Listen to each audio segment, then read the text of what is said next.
Hola, buen día. Somos el equipo número 5. El día de hoy vamos a hablar acerca de hemocultivo, LCR y líquidos diversos.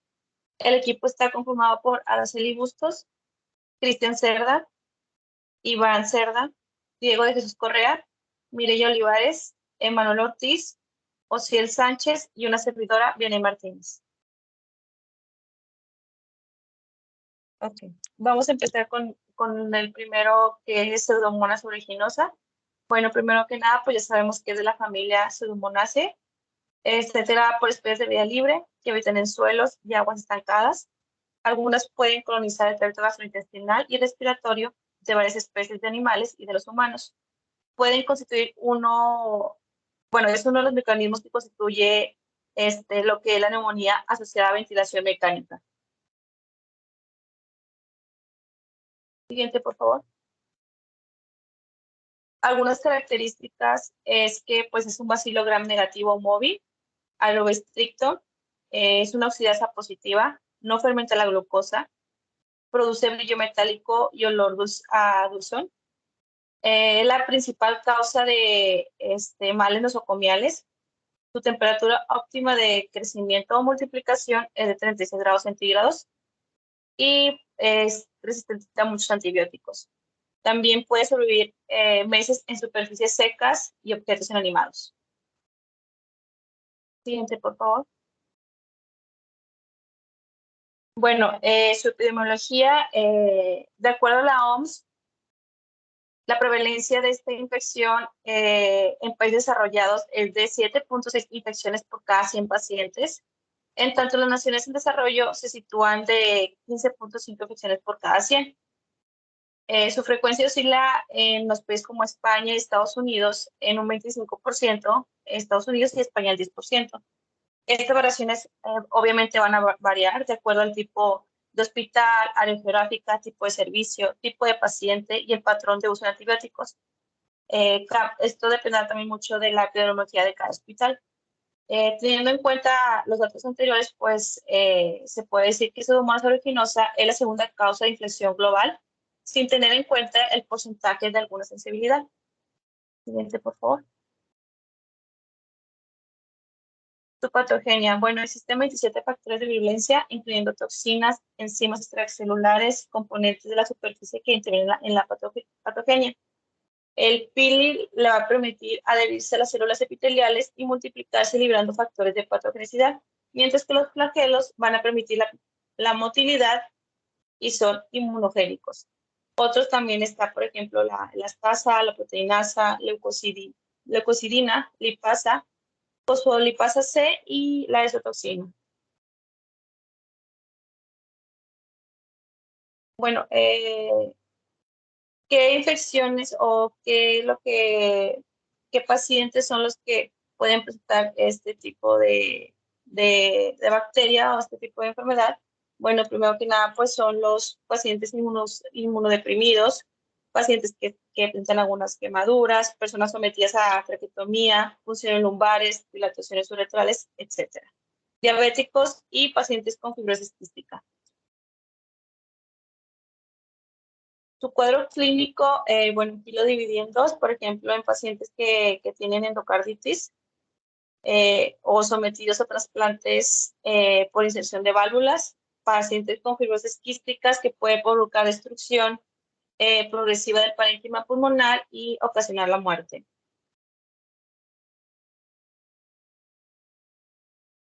Bueno, ¿cuál es su diagnóstico? Bueno, podemos hacer una tinción Gram y pues sabemos que es un bacilo gram negativo, por lo que vamos a tener una oxidasa positiva y va a fermentar, no va a fermentar glucosa.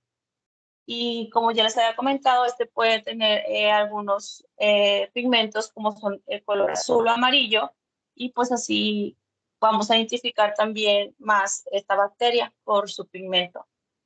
Puede también tener colonias que pueden ser lisas, rugosas, mucoides, redondas o alargadas. Y pues ya les había comentado también que pues puede presentar un olor característico similar a la uva. Siguiente, por favor. Y bueno, en esta diapositiva pueden observar en diferentes medios Pseudomonas aeruginosa. Por ejemplo, tenemos colonias de agar en Cetrimide, pues tenemos un color como verde, colonias en agar McConkie y Pseudomonas aeruginosa. Aquí en esta imagen pueden ver que produce halos de color verdoso en agar sangre. Siguiente, por favor. Tratamiento. Bueno, es muy importante que antes de asignar el tratamiento, pues hacer un antibiograma. Esto más que todo por la resistencia que presenta la bacteria a los antibióticos.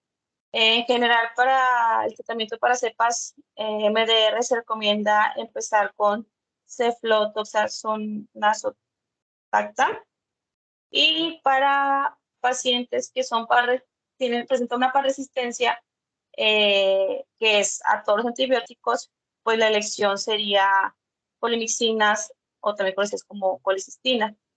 Pero pues en definitiva la terapia para Pseudomonas aeruginosa es la elección de los antibióticos betalactámicos como son aminoglucósidos, carbapenémicos y quinilonas. Bueno, en la imagen pueden observar cómo están unos que son la gentamicina y la micacina. Siguiente, por favor. Hola, muy buenos días. Mi nombre es Mireia y yo les voy a hablar acerca de Borrelia burgdorferi. En este caso se llama la enfermedad de Lyme. Es una zoonosis infecciosa causada por algunas de las bacterias del género Borrelia y es transmitida por garrapatas. Las bacterias que causan la enfermedad de Lyme son transmitidas, pues como bien se comentó, de las garrapatas del ciervo y en este caso son del servicio Ixodes. Estas garrapatas suelen encontrarse en el estadio de ninfa cuando infectan a los humanos. Y pues algunas de las afectaciones son pues en la piel, los síntomas nerviosos, el corazón, articulaciones y músculos, tal y como se pueden mostrar en las imágenes que se encuentran del lado derecho. ¿Le podemos dar a la siguiente, por favor?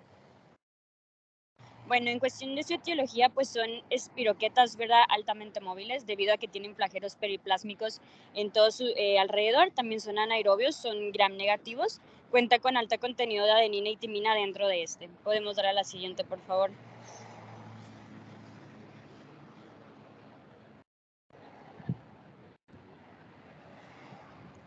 Ok, en cuestión de su etiología, bueno, pues esta enfermedad tiene una gran distribución mundial, aunque se describe prácticamente solo en el hemisferio norte y constituye la enfermedad transmitida por los vectores, pues estos más comunes en Estados Unidos y regiones de Euroasia. En este caso, para la sección de Europa, pues la prevalencia es de más o menos del 4% en cuestión anual, debido a que se infectan de 40,000 hasta 50,000 personas en ese año. En cuestión del área de América, ¿verdad? En Estados Unidos es alrededor del 20,000 casos en el año. Y en México la prevalencia de infección por Borrelia pues burgdorferi es del 1.1. Aquí en cuestiones de estado nacional, en Tamaulipas, Coahuila y en Nuevo León es donde actualmente se encuentra la mayor prevalencia. ¿Le podemos dar a la siguiente, porfa? Bueno, en cuestión de la patología, bueno, pues la bacteria es capaz de esquivar la actuación del sistema inmune. Estos son capaces de penetrar en los leucocitos y también de igual manera hacer una invasión por adhesión de los fibroblastos y células epiteliales. ¿Qué le podemos dar a la siguiente, por favor? Bueno, en cuestión de la anatomía patológica, pues se pueden llegar a encontrar infiltraciones celulares, en donde se puede dar del lado izquierdo, ¿verdad? Del lado de abajo. Se pueden observar que hay muy poca infiltración celular. En comparación, si se ve del lado superior derecho, ¿verdad? Se puede ver un mayor infiltrado, ¿verdad? Celular, en este caso, que puede ser eosinófilo. Le puedes dar a la siguiente, perfecto, gracias. En este caso, para el diagnóstico por laboratorio se pueden clasificar en 3, sería microbiología, serología o molecular. Para el caso de la microbiología, ¿verdad? Se puede tener un medio de cultivo que es el BSK2, ok, que en este caso le puedes dar un clic más, porfa. Se va a observar unas colonias de manera irregulares, no se obtiene lo que sería una morfología como tal, porque debido a que es muy complicado poder pues cultivarlo. Asimismo se puede verificar que en estos momentos son gram negativo con oxidasa negativo, catalasa y son oxidativos. En este caso, para cuestión del servicio de la PCR, pues se puede verificar ahí en el sistema, tal y como se puede observar en la imagen, diferentes cuestiones. Ok, para cuestión del tratamiento, aunque todos los periodos de las infecciones de Lyme es responsable de los antibióticos, se puede decir que la doxiciclina, la cefuroxina y la amoxicilina son los más utilizados por un periodo de manera oral de 2 a 3 semanas para tener un control de esta enfermedad.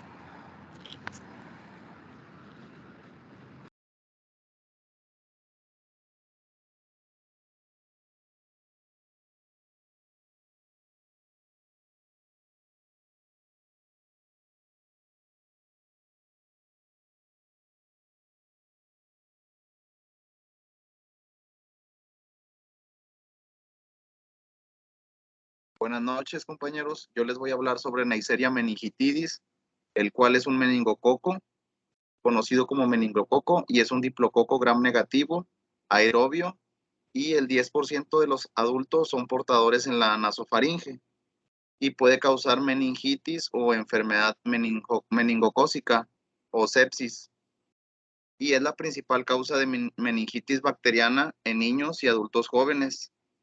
Aportando una mortalidad del 10% en los casos, y su transmisión se da por contacto directo a través de la saliva y secreciones respiratorias emitidas en los pacientes infectados. Aquí en la imagen podemos observar los diplococcus gram negativos con una tinción de gram.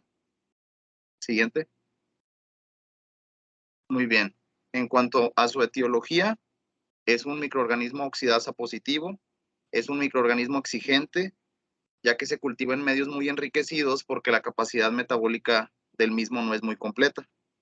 Y pues Neisseria meningitidis es idéntica a la Neisseria gonorrhoeae. La única característica estructural que diferencia las dos especies es que Neisseria meningitidis presenta una cápsula polisacárida, y según su estructura y sus tipos antigénicos se clasifica en 12 serogrupos, que son los que están en el recuadro amarillo. Ahí podemos ver seleccionados con letra roja al A, B, C, Y, W135, los cuales son los serotipos más patógenos. Siguiente. Muy bien. En cuanto a su epidemiología, podemos observar cómo en Canadá, Estados Unidos y Sudamérica predomina el serotipo B con un 54, 35 y 28%, seguido del C con un 20, 31 y 57%. En el caso de Europa, podemos observar cómo el serotipo B tiene una prevalencia mayor del 76%, y cosa diferente en África, donde el serotipo A tiene un 91% de prevalencia.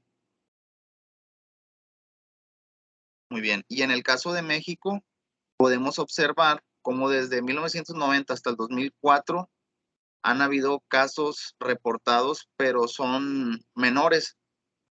Podemos observar cómo en el 2013 se dieron 78 casos, pero la disminución se da debido a la vacunación, que ahorita se va a mencionar, y aparte a que muchas veces esos brotes se dan en instancias hospitalarias. Muy bien. En cuanto a la patogenia y anatomía patológica de dicha bacteria, pues tiene una incubación entre 2 y 7 días, y la nasofaringe humana es el único reservorio conocido. Y en menos del 1%, el meningococo penetra directamente en las células de la mucosa y entra a circulación sanguínea. Y en el 50% de los casos de bacteremia, atraviesa la barrera hematoencefálica y llega al líquido cefalorraquídeo, a las meningis, y pasa a provocar la meningitis purulenta. Muy bien. Entre los factores de virulencia que dicho microorganismo tiene, podemos encontrar las fimbrias o pili, que producen la adherencia, el lipo-oligosacárido, que brinda la función de ser endotoxina, la cápsula polisacárida, que evita la fagocitosis, la IgA proteasa, que funciona para inhibir a la inmunoglobulina A, que comúnmente se encuentra en mucosas, las proteínas de membrana, los plásmidos que codifican factores de virulencia, y las proteínas de adquisición de unión al hierro.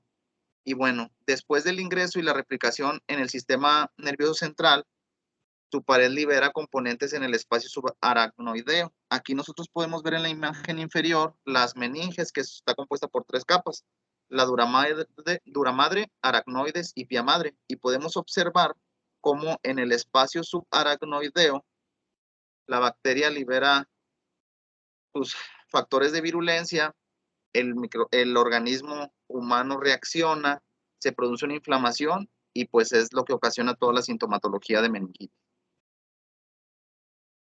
Muy bien, el diagnóstico se da por medio de un citoquímico de líquido cefalorraquídeo. Se puede utilizar aglutinación de antígenos en partículas de látex, cultivo de líquido cefalorraquídeo, hemocultivo o PCR ya con métodos moleculares. Dicho diagnóstico se realiza en un BCL2 y para la obtención de líquido cefalorraquídeo pues se realiza una punción entre la L3 y L4 realizada por un médico en condiciones pues asépticas. Muy bien.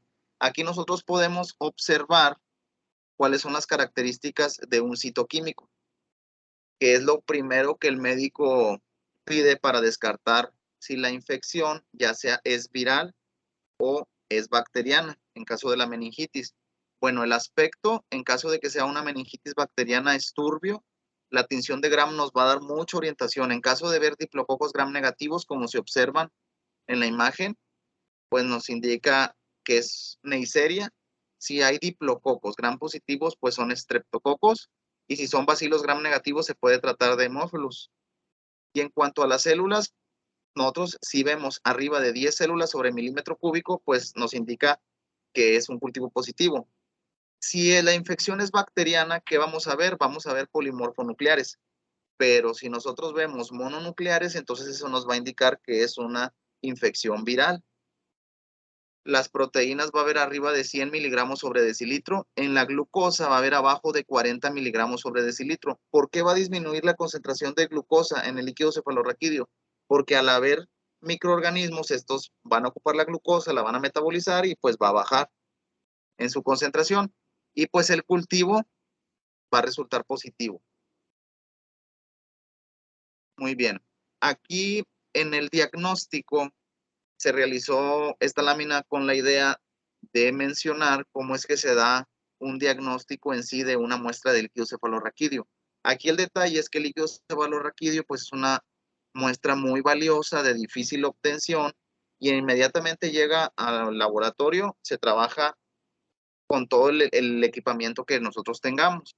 Se toma la muestra, se va a pasar al área de microbiología, se centrifuga el líquido 15 minutos a 1500 revoluciones por minuto y el sobrenadante se transfiere a un tubo estéril.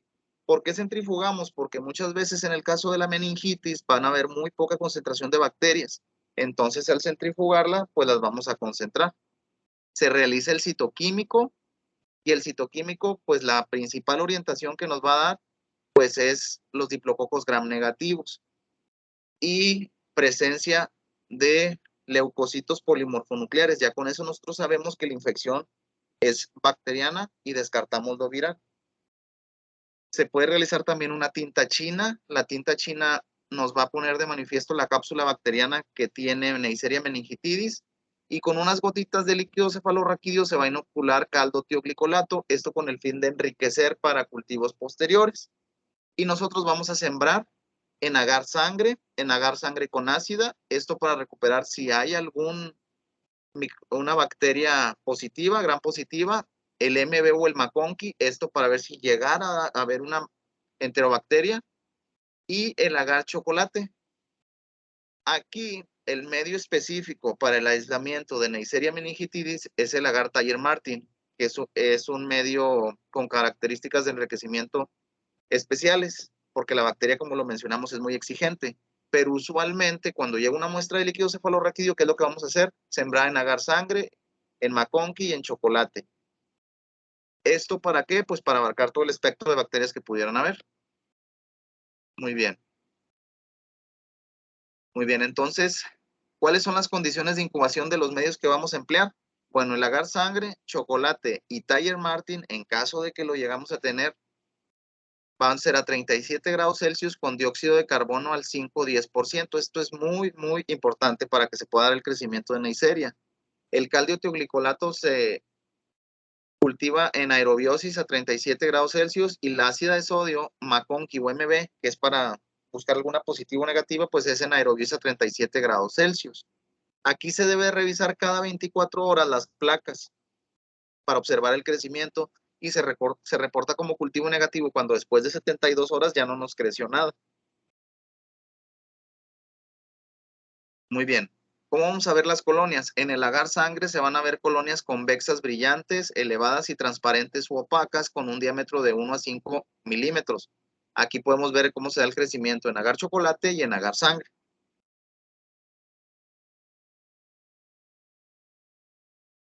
Muy bien.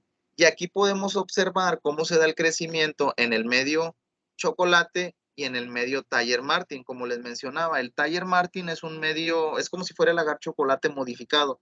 Tiene factores como novobiacina, emina, tiene inhibidores para el crecimiento de algunas otras bacterias y solamente propicia el crecimiento de Neisseria. Y aquí podemos observar, de hecho se pudiera realizar un resembrado del chocolate en el Thayer Martin para confirmar.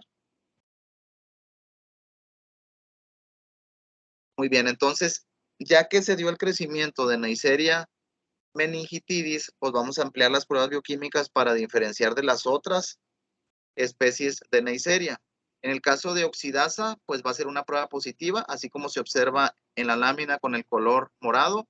La catalasa va a ser positiva al añadir el peróxido de hidrógeno con presencia de burbujas y se va a utilizar la prueba para la utilización de azúcares, glucosa, maltosa, lactosa y sacarosa. Y nosotros vamos a tener que Neisseria meningitidis va a fermentar la glucosa y la maltosa, cosa que la va a diferenciar de las otras especies. En caso de que se diera una bacteremia, ¿qué es lo que se va a realizar? Pues se va a realizar un hemocultivo. Nosotros ahorita en el diagnóstico partimos de un líquido cefalorraquídeo, pero cuando se da una infección sistémica, ¿qué es lo que se hace? Se toma una muestra de hemocultivo. Aquí nosotros podemos ver el sistema cuando el paciente tiene el pico febril. Aquí podemos ver que los frascos de hemocultivo pues tienen diferentes colores según las condiciones. Hay pediátricos, hay para aerobiosis o hay para anaerobiosis, por mencionar algunos. Entonces, ¿qué es lo que pasa? En condiciones asépticas se siembra, bueno, directamente la sangre en el hemocultivo y este hemocultivo en la parte inferior tiene indicadores que van a cambiar de color cuando hay crecimiento bacteriano. Entonces, nosotros cuando veamos que hay cambio de color en la parte inferior en el hemocultivo, nos está diciendo que hay un crecimiento positivo. Entonces, ¿qué vamos a hacer? Vamos a tomar sangre de ahí mismo del hemocultivo, del cultivo, y vamos a resembrar por estría cruzada en 4 cuadrantes en los medios anteriores mencionados para recuperar a la bacteria. Y después se realizan las pruebas bioquímicas. Muy bien, el tratamiento. Bueno, en caso del tratamiento terapéutico, nosotros tenemos antibióticos como la penicilina, cloranfenicol, cefotaxime o ceftriaxona.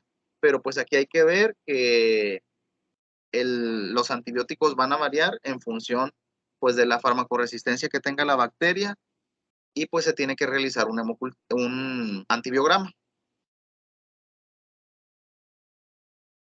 Muy bien, en caso de las vacunas, pues hay varias vacunas reportadas. Por ejemplo, tenemos la Bexero, que está compuesta por proteínas recombinantes, lo cual nos indica que es una vacuna recombinante y es sobre el serogrupo B. En caso también tenemos la vacuna Mexcugay-Kit y esta tiene el oligosacárido capsular de Neisseria grupo C. Esta es una vacuna inactivada y pues nos protege contra el meningococo serotipo C. Y también tenemos la vacuna Menveo, que esta tiene el oligosacárido capsular de Neisseria, el C, el W135, el Y, el A y el C. Y podemos ver cómo esta vacuna pues nos protege contra más serotipos. ¿Cuál se va a escoger? Pues bueno, eso ya es la aplicación, varía en cada país según el serotipo que predomine. Como nosotros vimos en América y en Europa predomina el B y el C, pero por ejemplo en África predomina el A. Entonces va a variar el tipo de vacunación que se emplee.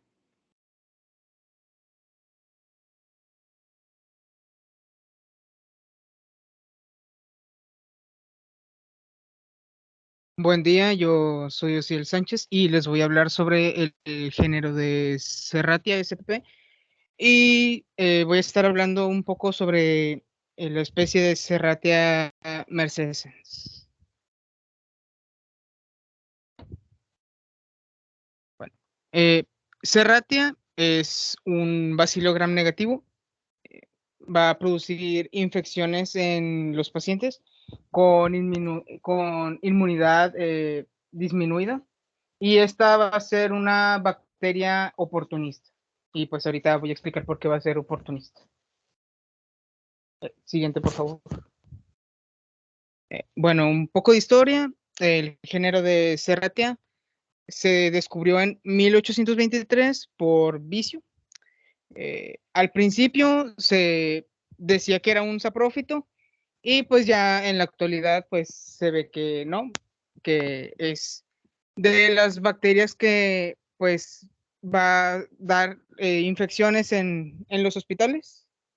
En el siglo XII se documentó que en una misa un sacerdote pues estaba repartiendo hostias o las obleas, como le quieran llamar, y en una de las obleas se vio un pigmento rojo, y a esta la llamaron como sangre de Cristo, pero lo que en realidad era, pues era esta bacteria. Siguiente, por favor. Bueno, en epidemiología, pues la mortalidad asociada pues a esta gente va a oscilar entre 25 al 32%. En el 2006, durante el periodo epidémico, pues se identificaron 7 pacientes con cultivos positivos de Serratia mercescens y 12 controles. El paciente índice tuvo un hemocultivo positivo y cuadro clínico de bacteriemia nosocomial. Nosocomial viene siendo una infección en hospital cuando un paciente, al principio se le realiza, ¿cómo explicar? Se le realiza, ay, se me fue la palabra, disculpen. Bueno, se le va a realizar estudios, y después se le va a presentar otros síntomas de algo que no tenía, básicamente. Siguiente, por favor. Bueno, en patogenia, como ahorita dije, es un patógeno oportunista porque va a entrar, normalmente está en los hospitales, entonces va a entrar en pacientes inmunocomprometidos o en pacientes que tienen alguna herida o algo así por el estilo. Siguiente, por favor. ¿Cómo se transmite? Pues por contacto directo, por respiratorio, y pues indirecto, pues a través de cáteres, soluciones por irrigación o inhaloterapia.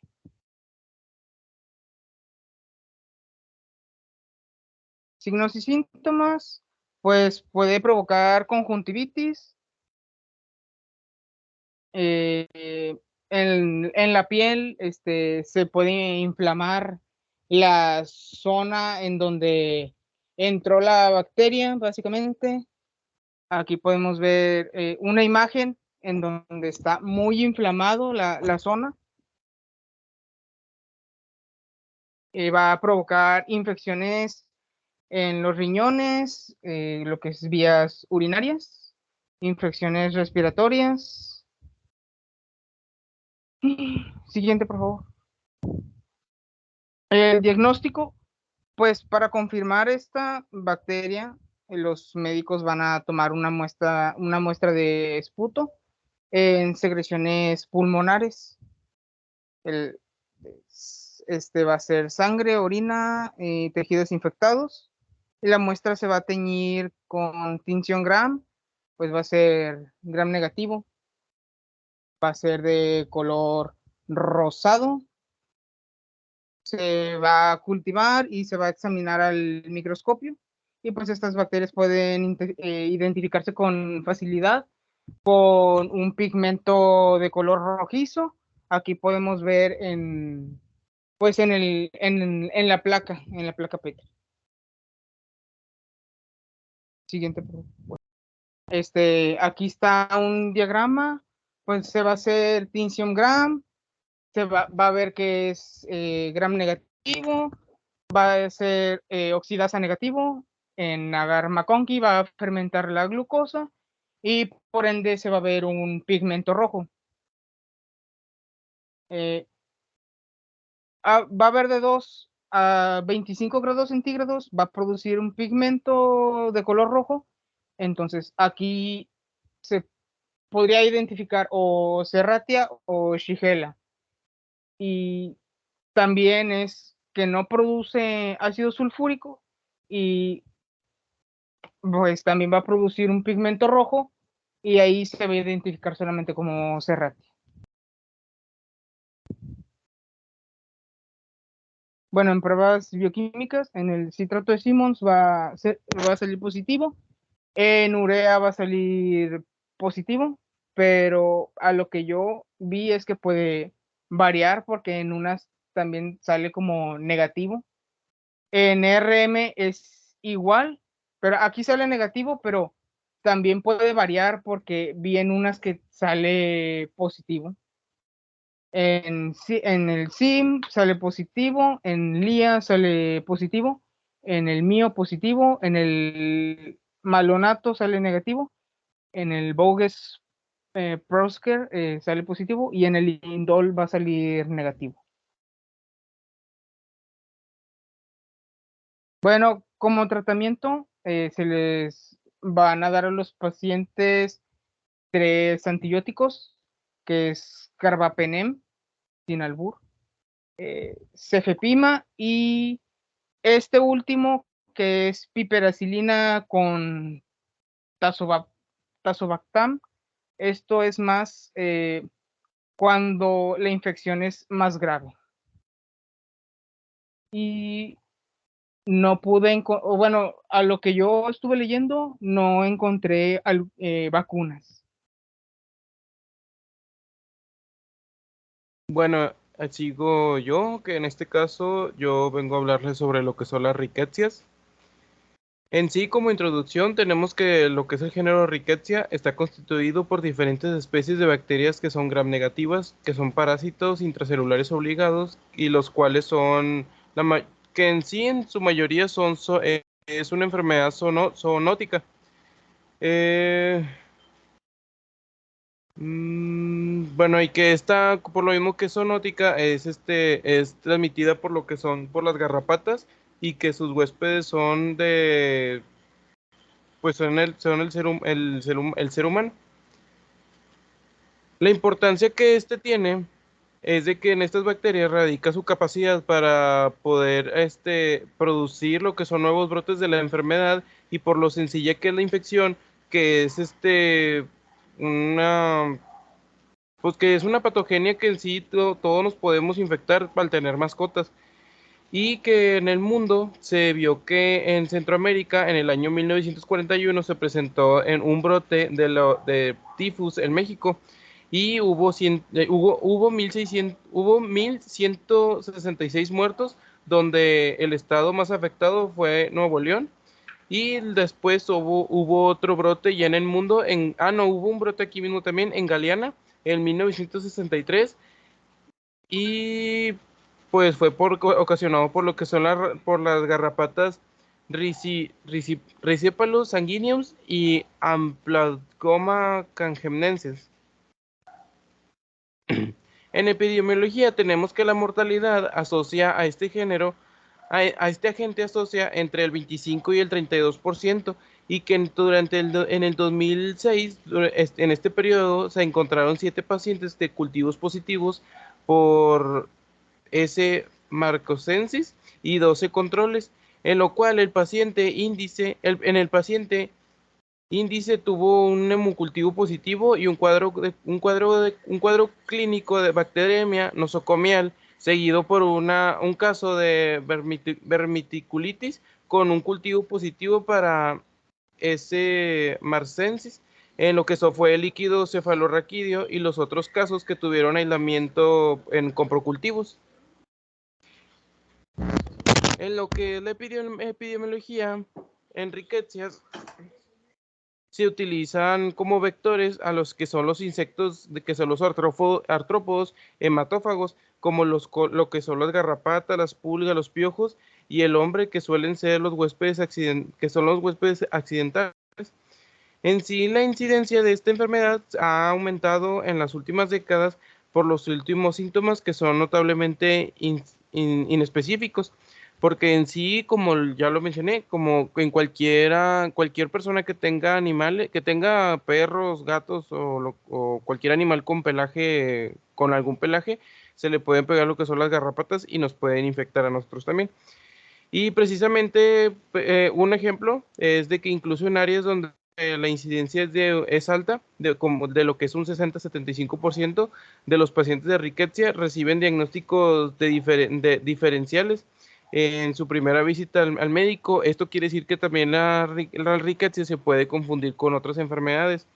Y en México, las enfermedades infectocontagiosas producidas por el género Rickettsia se han reportado desde la llegada de los españoles, ya que pues nosotros aquí antes de ser pues descubiertos, de ser conquistados en sí por los españoles, no se tenía ninguna enfermedad así, y ellos fueron los que nos trajeron las que fueron las garrapatas. Y desde ahí comenzaron con las manifestaciones clínicas y pues para su posterior tratamiento. En su patogenia y anatomía patológica, el cuadro clínico que se caracteriza por esta enfermedad es una fiebre de inicio agudo, síntomas inespecíficos como lo que es el malestar general, que es cefalea, mialgias, artralgias, y en algunas ocasiones manifestaciones de tipo exantemático de la piel, o sea que se va a poner de color rojo lo que es algunas partes de la piel. En los casos, y que siendo en los casos más graves, suele producirse una afección pulmonar, que que puede ser edema, neumonía intersticial, síndrome de dificultad respiratoria en lo que son los adultos, y en cuestión cerebral puede ocasionar, como ya lo mencioné, meningocefalitis, convulsiones, déficits neurológicos e insuficiencia renal aguda y un choque hipovolémico, por lo que por su pronóstico es variable desde el alivio espontáneo hasta la muerte, hasta lo que es la muerte. Y en esos casos ya muy difíciles no se les puede recibir ningún tipo de tratamiento. El diagnóstico que se le da a esta enfermedad, por lo que yo estuve investigando, no hay como que un diagnóstico que me diga como que estas son las pruebas bioquímicas que se le tienen que hacer para identificar a la riqueza, ya que en sí, como es una enfermedad que afecta tanto y que puede llegar a la muerte, pues muy rápido, el estándar de oro para poder diagnosticar lo que es esta enfermedad es es un diagnóstico serológico de la rickettsiosis, que esta se hace por la inmunofluorescencia indirecta, y pues se realiza para confirmar lo que es los actuales síntomas del cuadro clínico que se está haciendo en el paciente. Y así se demuestra que hay un número alto de anticuerpos que están luchando por el cuerpo. Y también se da el diagnóstico serológico de la inmunofluorescencia, bueno, indirecta, como ya lo mencioné. Y bueno, así se puede realizar una tinción de Gram, pero no, por lo que estuve viendo, no se recomienda, porque en sí la tinción de Gram en esta enfermedad no funciona. Pero en sí, como ya lo mencioné al principio, es una tinción de Gram negativa, y pues en estas bacterias su cultivo no puede ser tampoco hecho, ya que es un patógeno, y pues tiene que ser hecho en un laboratorio de seguridad nivel 3. En sí, para su tratamiento, que se podría dar en un caso antes de que llegue a un caso extremo, el tratamiento se da por tetraciclinas y doxiciclinas. En sí, las tetraciclinas, el tratamiento clásico de la primera elección de la tetraciclina, que es el que produce daño al esmalte dental, y una dosis en adultos es de 256 miligramos durante 6 horas. Y de endoxiciclinas produce menor daño dental y se puede administrar en lo que son niños menores de 8 años si no han tomado tetraciclinas o doxiciclinas anteriormente. Y eso sería todo de mi parte. Bueno, yo les voy a hablar de Mycobacterium leprae. La que sigue, por favor.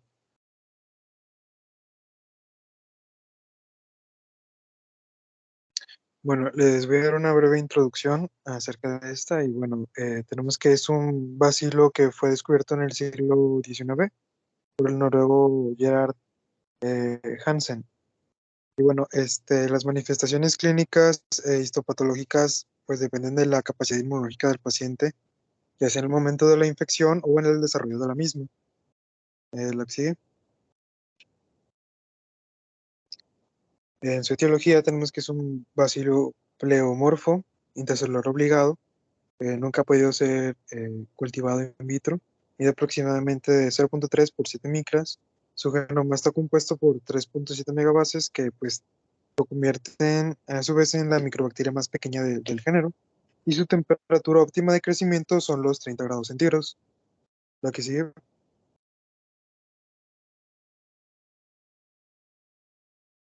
Ok. En su epidemiología, pues esta es endémica en todos los continentes. Sin embargo, pues es más prevalente en zonas tropicales y subtropicales.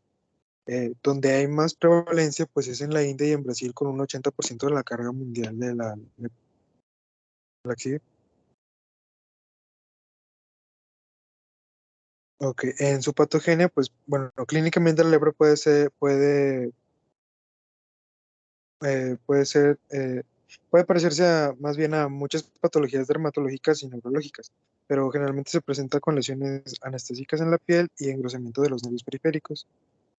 La vía principal de transmisión, pues, son secreciones respiratorias, aunque también, pues, no se descartan totalmente las transmisiones a través de úlceras o nódulos que estén abiertos de pacientes que no se hayan tratado. ¿La que sigue? Bueno, para su diagnóstico, pues, se basa en los hallazgos clínicos y, pues, esta se complementa con vaciloscopía, ya sea de moco, linfa, o también puede ser de una biopsia de piel o el nervio. La biopsia del nervio pues se reserva para casos ya muy especiales, muy específicos, porque pues es muy sensible y pues, específica, y pues es un procedimiento con alta morbilidad. También se puede por PCR, pero pues no son muy habituales las técnicas moleculares. La que sigue. Bueno, ya para su tratamiento, pues es Dapsona, rifampicina y clofazimina. Ya pues varía eh, dependiendo de si es una lepra multivacilar o paucivacilar, pues ya varían de que los miligramos al día y todo eso.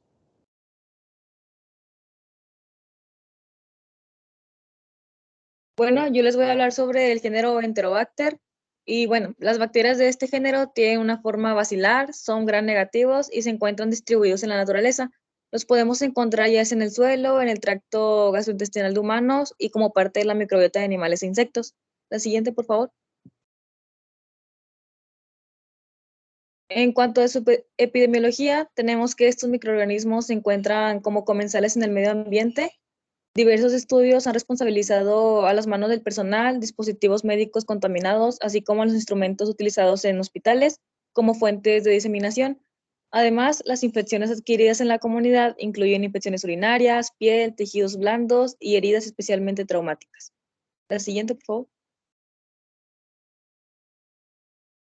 En cuanto a su patogenia, las especies de este género Enterobacter no se consideran agentes primarios causales de infecciones humanas, Sin embargo, diversos estudios epidemiológicos han demostrado que algunas de estas especies son relevantes en infecciones nosocomiales. También las causas por las cuales generan patogenia son diversos factores de virulencia, tales como endotoxinas, la cápsula, la cual es la protección frente a los antibióticos y fagocitos, las exotoxinas, supervivencia, producción de factores de adherencia y la resistencia a los antibióticos. La siguiente, por favor. Por otro lado, en cuanto a su diagnóstico, existen diversos métodos. Uno de ellos es basándonos en el perfil bioquímico y otro es la tensión de Gram, en donde se emplean muestras como una muestra de esputo, secreciones pulmonares, sangre, orina y tejidos infectados. En cuanto a las pruebas bioquímicas, en la tabla se puede observar que en la prueba TCI hay producción de ácido y producción de gas. Otra es el citrato de Simmons, en donde arroja un resultado positivo. En el rojo de metilo es negativo. Y en cuanto a zinc, en la producción de ácido sulfídrico es negativo, así como en indol. Sin embargo, son positivas en movilidad. La siguiente, por favor. Y bueno, en cuanto a los medios de cultivo, los más comunes son 3, que es el agar McConkey, en donde si la bacteria está presente se muestran colonias rosadas debido a la fermentación de lactosa. El medio EMB, las colonias se van a visualizar de color negro azulado, y en el agar entérico de Hecta, las colonias de Escherichia coli tienen un color naranja y las de Salmonella un color verde con una coloración negro en el centro. La siguiente, por favor. En cuanto a su tratamiento, se recomiendan las cefalosporinas de tercera generación, así como la cefepina, las fluoroquinolonas, entre otros. Por último, es importante mencionar que debido a que algunos aislamientos son resistentes a múltiples antibióticos, es necesario las pruebas de susceptibilidad. La siguiente, por favor.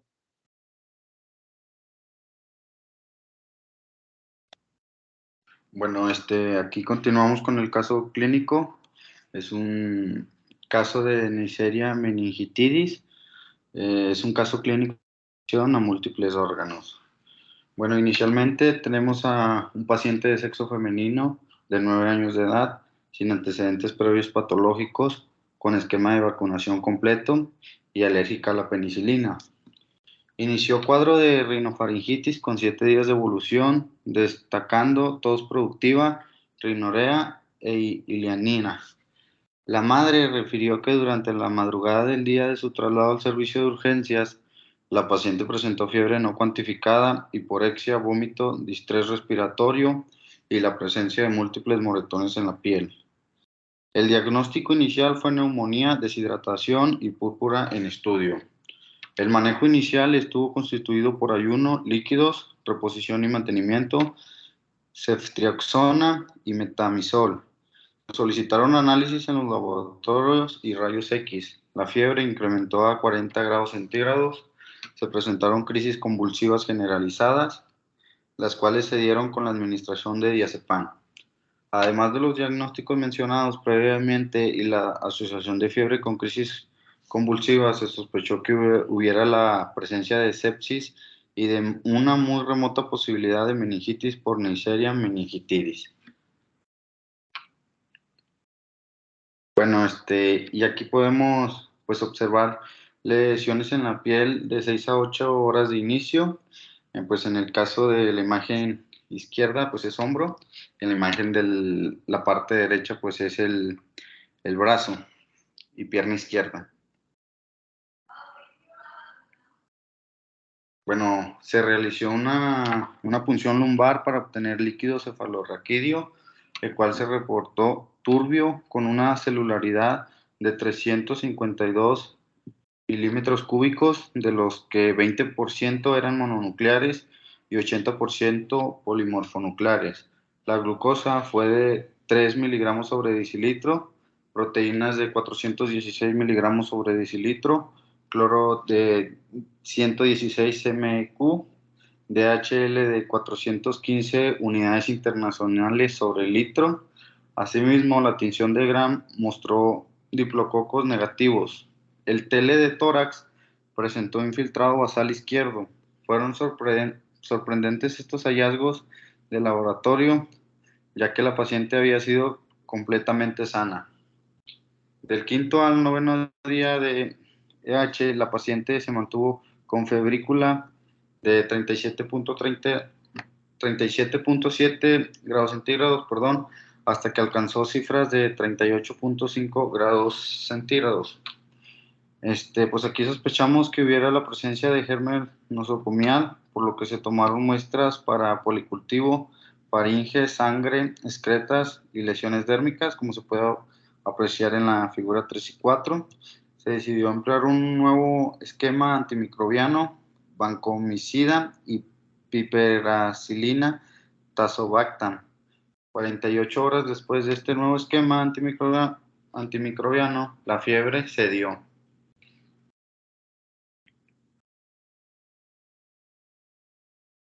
A los 14 días, los policultivos presentaron resultados negativos a crecimiento bacteriano en faringe, sangre y excretas. Como se puede apreciar en la figura 5, es un cultivo de Neisseria meningitidis en líquido cefalorraquídeo. Sin embargo, la muestra obtenida por debajo de las escaras en la piel mostró en la tinción de Gram diplococos gram negativos, como se pueden observar en la figura 6, por lo que se aisló nuevamente la NM en medio de cultivo. A los 24 días, la paciente estaba neurológicamente íntegra, con buen estado de conciencia, campos pulmonares sin ruidos agregados o hipoventilación y tolerando la vía oral. Las escaras de piel se manejaron por el servicio de dermatología de manera ambulatoria. La paciente egresó a su domicilio sin secuelas clínicas neurológicas.